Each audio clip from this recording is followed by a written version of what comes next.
Ang mas pinalakas na military operations ng mga kasundaluhan laban sa mga kalaban ng Estado ay nagbigay daan sa pagbabalik loob ng 4 na dating rebelde mula sa komunistang grupo at lokal na terorista sa South Cotabato. Ang mga nasabing dating kasapi ng rebelding grupo ay nagpasya na magbalik loob sa pamunuan ng 38 Infantry Weeklier Battalion dahil sa takot sa kanilang kaligtasan dulot na mas pinalakas at pinalawak na operasyon ng militar. Ayon kay Lieutenant Colonel Erwin E. Filonco, ang commanding officer ng 38 IB, 3 dating kasapi ng komunistang terorista at isang lokal na terorista ang nagpasya na sumuko at iharap ang kanilang mga sarili at bitbit na mga kagamitang pandigma sa himpilan ng 38 IB sa Barangay Cablon, Tupi, South Cotabato. Bukod sa 4 na nagsurrender, ipinagkaloob din ng mga sibilyan sa lugar ang 11 loose firearms na itinago nila sa kanilang mga tahanan. Kinabibilangan ito ng isang M.62 M14 rifle, isang M16 rifle, isang M1 Garand sniper rifle, isang carbine, 5 shotgun, isang Uzi, isang caliber 22 rifle, 2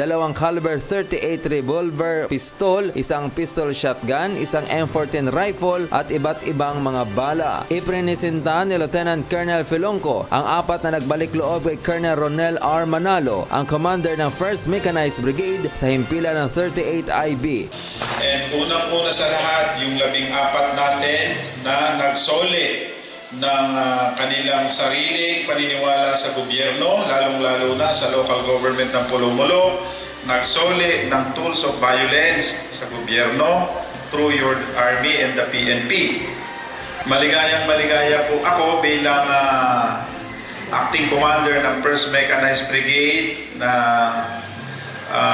dito sa area namin, lalong-lalo dito sa Polomolo, kasi alam niyo naman po yung mga areas namin, ang area namin, South Cotabato, portion of Sultan Kudarat, including Jensan, dito sa South Cotabato, and portion of Maguindanao del Sur. Iba-ibang kulay at napakakulay, lalong-lalo na noong nagdaang eleksyon. Gusto ko makakita ng berdeng kulay at kulay ng pag-asenso. Dito ko pumupunta sa Polomolo. Hinahampas ko ang lupa ng Polomolo. Kaya naman, pinupuri po natin at pinasasalamatan yung 14 na nagsoli. Kompletos recados tayo para makakomply sa peace, security and development ng Polomolo.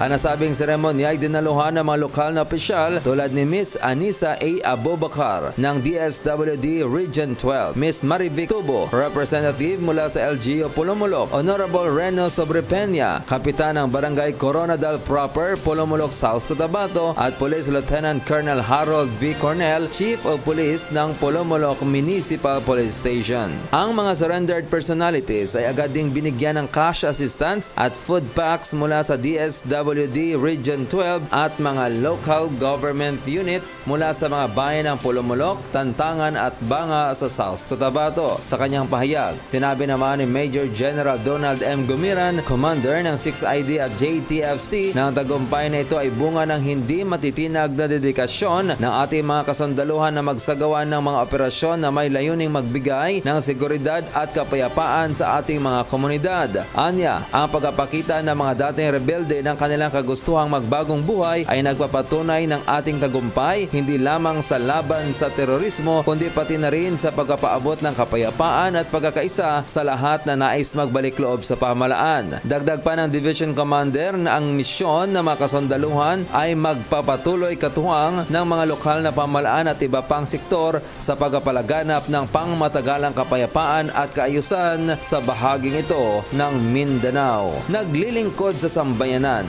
kakampi sa kapayapaan, ang inyong abyan, RB ng Bayan Roderick Viñez, Kampilanus.